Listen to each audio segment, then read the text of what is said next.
सामग्री पहले आ जाएगी, व्यवस्था पहले हो जाएगी। तुम भगवत दर्शन की चिंता मत करो, पूज्य बाबा कह रहे, तुम भगवत भजन की चिंता करो कि भजन न छूटने पावे।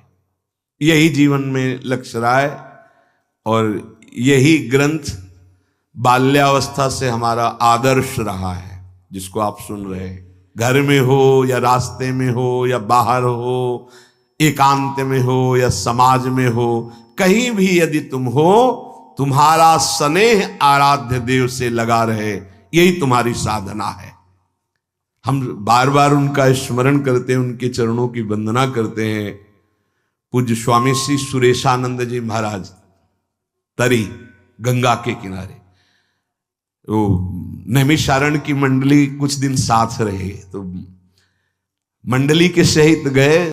ये दो चीजें यदि ना हो तो भजन बहुत जल्दी परिपक्व हो जाए, कामना और दम्भ। तो आप कहेंगे बिना कामना की जीवन कैसा? जब आप कामना नहीं करेंगे तो आपके इष्ट अपने आप व्यवस्था करेंगे। भगवान कह रहे ना, योगक्षेमम बाम्यम, आपको चिंता नहीं करनी। सच्ची बात है, एक बार निश्चिंत होके देखिए ना, प्रभु के भरोसे में होके तो देखिए ना। आपको पता नहीं कि आपको आगे क्या आवश्यकता है। चाह बाद में पैदा होगी, सामग्री पहले आ जाएगी, व्यवस्था पहले हो जाएगी। पर उपासक भरोसेमंद हृदय वाला हो ना, दृढ़ भरोसा हृदय में हो कि मुझे कामना नहीं करनी। देखेंगे कैसी परिस्थिति आती है, प्रभु देखेंगे।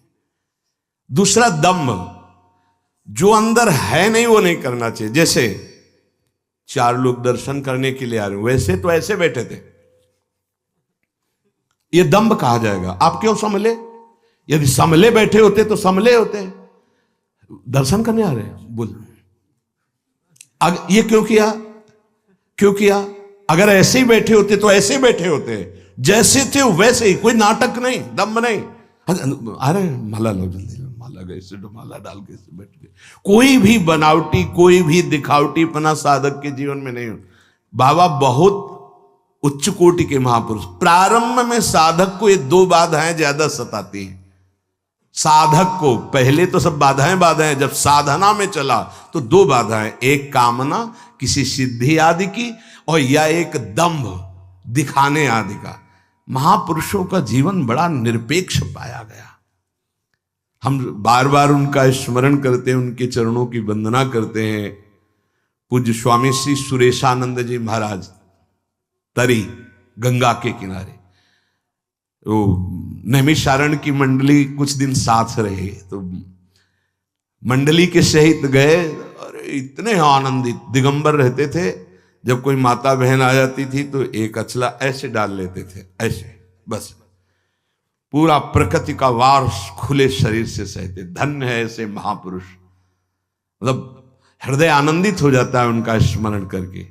और सब संतों को गुरुजी बोलते थे, आओ गुरुजी, आओ गुरुजी। सब बैठे, गांव के लोगों को बुलवाया, पुआ, गुलगुला, खीर, कचौड़ी, ऐसे पदार्थ बनवाए, खुद परोसते जा रहे हैं। और हमारी नवीन अवस्था तो महापुरुषों पर दृष्टि रहती थी, उनके आचरण, उनका बोलना, उनका देखना, उनका बैठना, क्योंकि खोज थी हृदय में कि बड़े महापुरुषों का कैसा आचरण होता है, कैसा चिंतन होता है।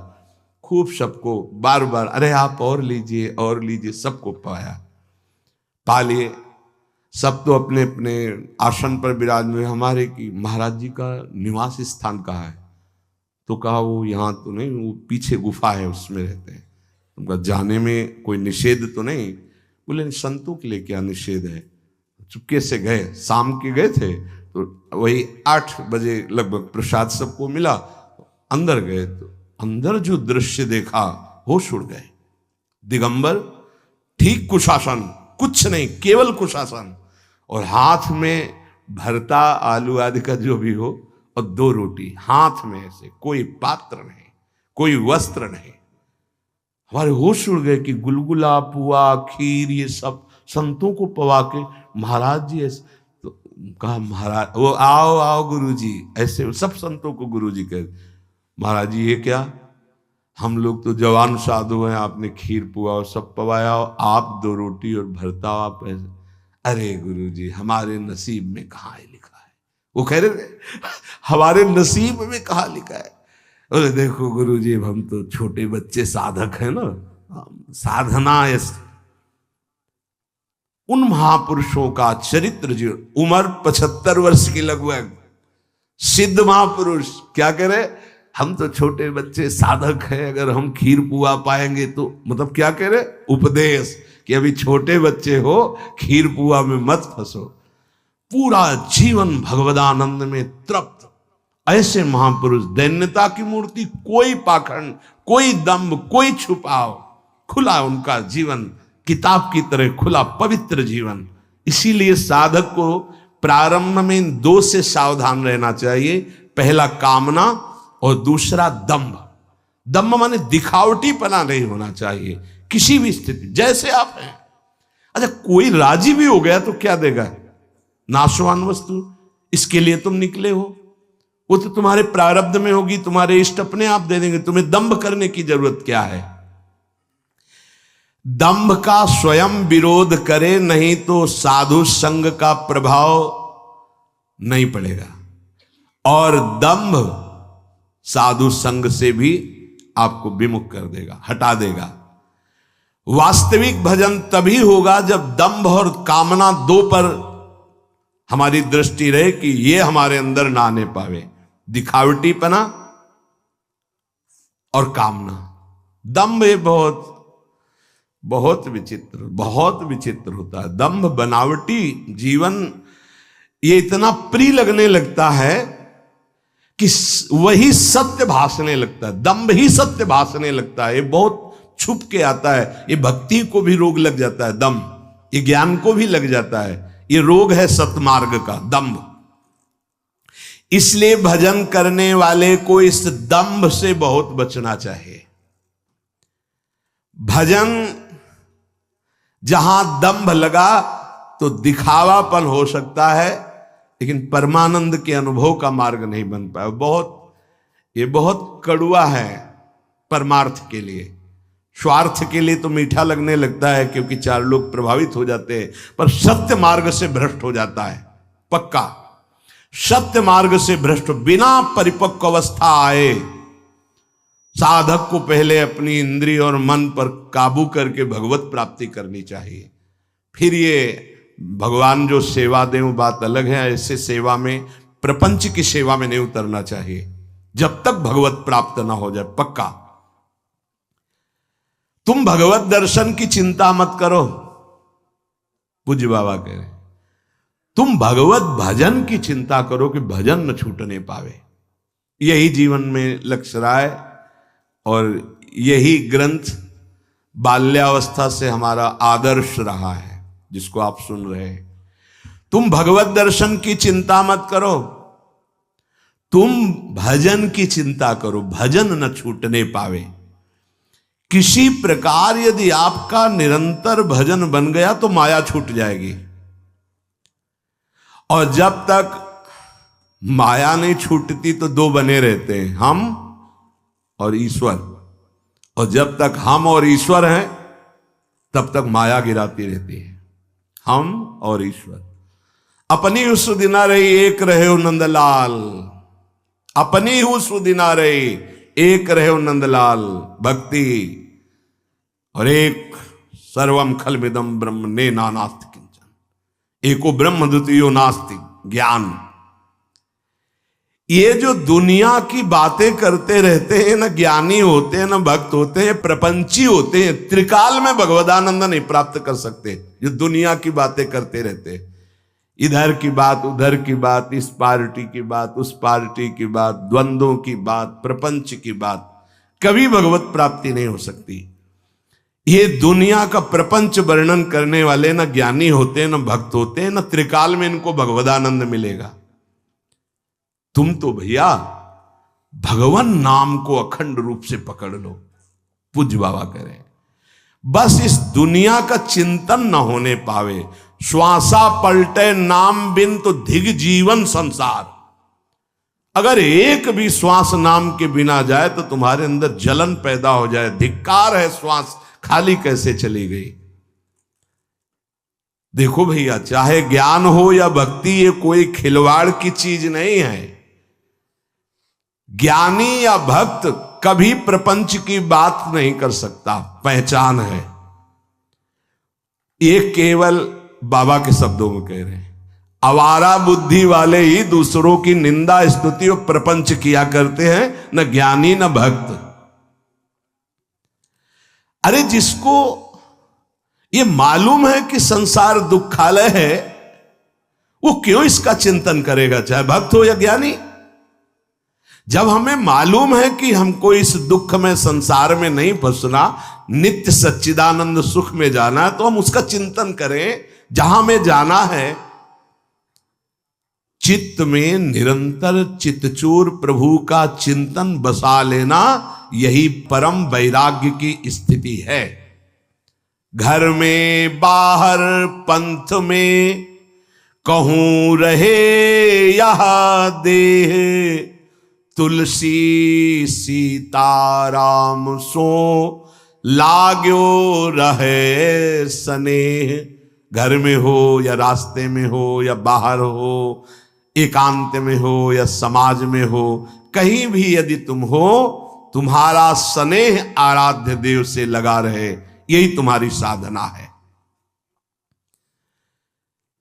जिसको विषय भोगों में दुख प्रतीत होने लगे, उसे समझना चाहिए मेरे ऊपर गुरु कृपा हो गई। विषय भोग घृणास्पद लगे, दुखद लगे, छी, जान लो हमारे ऊपर गुरु कृपा हो गई। नहीं तो बड़े बड़े ऊंचाई तक इससे गिरते हैं, ये विषय ऐसा है। पर गुरु कृपा में बहुत सामर्थ्य है। बताया है कि कई बार जो बड़ी साधनाओं से नहीं संभला, वो गुरु कृपा से कब गायब हो गया पता नहीं चलता। जिसको विषय में घृणा पैदा हो जाए, ऐसा जैसे कोई उल्टी कर दे, बमन कर दे तो छी, ऐसे ही हर इंद्री के विषयों में कोई रुचि न रह जाए। जैसे उस महापुरुष की अभी वार्ता की, हाथ में ऐसे क्या जीवन आनंद। भोगी पुरुष क्या जाने वैराग्यवान को कौन सा आनंद प्राप्त होता है, क्या जाने विषयी पुरुष कि निर्विषय हृदय में कौन सा आनंद प्रकाशित होता है। वो तो यही समझता है कि इनकी साधना का फल है ये संसार के भोग मिल गए इनको, वो तो यही समझते हैं ना। उनको ही पता थोड़ी है कि निर्विषय हृदय का आनंद क्या होता है। ये भोग थोड़ी होते हैं, नाना प्रकार का ये वैभव नहीं होता। ये तो पापियों के पास भी है, अगर साधु को मिल गया तो कौन सी बड़ी बात। ये नाना प्रकार के भोग वैभव कितना है, ये कितना होगा। अरे भाई, असंख्यों रुपया है लोगों के पास, खूब नाना प्रकार के भोग सामग्री, लेकिन भजन नहीं है। क्या भजन का ये फल होता है? जिनको ना राम से मतलब, ना हरि से मतलब, ना कृष्ण से मतलब, रात दिन भोग भोगते हैं संसार के, उनके पास इतना वैभव कि उनको हिसाब लगाने के लिए मुनीम रखना पड़ता है। क्या यही भजन का फल है? क्या यही जीवन भर की तपस्या का ये फल है जो पापियों के पास भी है? नहीं। जिसको विषयों में घृणा प्रतीत होने लगे, तभी का ब्रह्मादिक के भोग सब विषम लागत ताई, नारायण ब्रज चंद की लगन लगी है जाई, उसके ऊपर गुरु कृपा है। गुरु कृपा की पहचान जब विषय घृणास्पद लगने लगे, रमा बिलास राम अनुरागी तजत बमन। देखो गुरुदेव चैतन्य महाप्रभु की कृपा हुई श्री रूप जी और सनातन जी पर, तो सम्राट की तरह जीवन था, महामंत्री थे, पर थे पूरे राजा ही। सब भोग विष के समान लगने लगे। भाग करके वृंदावन में कैसे भजन किया, महान वैराग्य की मूर्ति। वृंदावन ऐसे रहे मनो चिन्हारो नाहि, परस्पर भी चिन्हार नहीं, केवल प्रिया प्रीतम से चिन्हार। ये जो भजनानंदी मार्ग में आकर विषयानंद की चाट लेते रहते हैं, मुझे नहीं लगता कि ये कभी भजनानंदी बन पाएंगे जब तक विषयानंद का स्वाद लेते रहते हैं। देखो गुरुजन संतजन यही हमारे सच्चे वैद्य हैं। ये विषयानंद की चाट बंद करो तो भजनानंद में स्वाद आ जाएगा। जो नाम है उसका स्वाद मिलने लगेगा। भाई यदि तुम भगवान को इसी जन्म में प्राप्त करना चाहते हो तो भजन का स्वाद जरूरी है, इसलिए विषयानंद की चाट बंद करो। तुम इतने निर्बल क्यों हो गए हो कि हर विषय तुम्हें रौंद देता है? अरे तुम बहुत बलवान हो, तुम एक बार तो देखो अपनी तरफ। तुम शरीर की तरफ देख रहे हो, इंद्रियों की तरफ देख रहे हो, भोग की तरफ देख, अपनी तरफ आकर विषयानंद की चाट लेते रहते हैं। मुझे नहीं लगता कि ये कभी भजनानंदी बन पाएंगे जब तक विषयानंद का स्वाद लेते रहते हैं। देखो गुरुजन संतजन यही हमारे सच्चे वैद्य हैं। ये विषयानंद की चाट बंद करो तो भजनानंद में स्वाद आ जाएगा। जो नाम है उसका स्वाद मिलने लगेगा।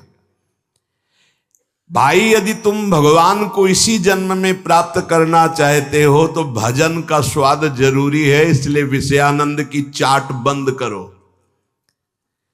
तुम इतने निर्बल क्यों हो गए हो कि हर विषय तुम्हें रौंद देता है? अरे तुम बहुत बलवान हो, तुम एक बार तो देखो अपनी तरफ। तुम शरीर की तरफ देख रहे हो, इंद्रियों की तरफ देख रहे हो, भोग की तरफ देख, अपनी तरफ देखो। तुम कौन हो? भगवान के अंश हो, आनंद समुद्र के अंश हो। तुमको ये सब नहीं चाहिए, तुम भूल से भटक रहे हो। सबसे बड़े बलवान के तुम अंश हो, अर्थात तुम स्वयं बलवान हो। अगर तुम्हें सहारा ही लेना है तो अपने अंशी का लीजिए, अन्य का नहीं। 84 लाख योनियों में तुमने कितने पाप कमाए हैं तुम समझ नहीं सकते। इसीलिए चुपचाप भगवान नाम जपते रहो। आनंद आए या ना आए इस पर ध्यान मत दो। केवल तुम नाम जप करते रहो। धीरे धीरे जब ये सब नष्ट हो जाएंगे तो परमानंद में डूब जाओगे। प्रभु के चिंतन में इतना बल है कि अभय पदवी स्वाभाविक हृदय में प्रकाशित हो जाती है। कोई भय नहीं, कोई चिंता नहीं। अगर कहीं श्रद्धा पूर्वक भजन किया जाए तो यह अभय पदवी बहुत जल्दी आ जाए। पर यदि श्रद्धा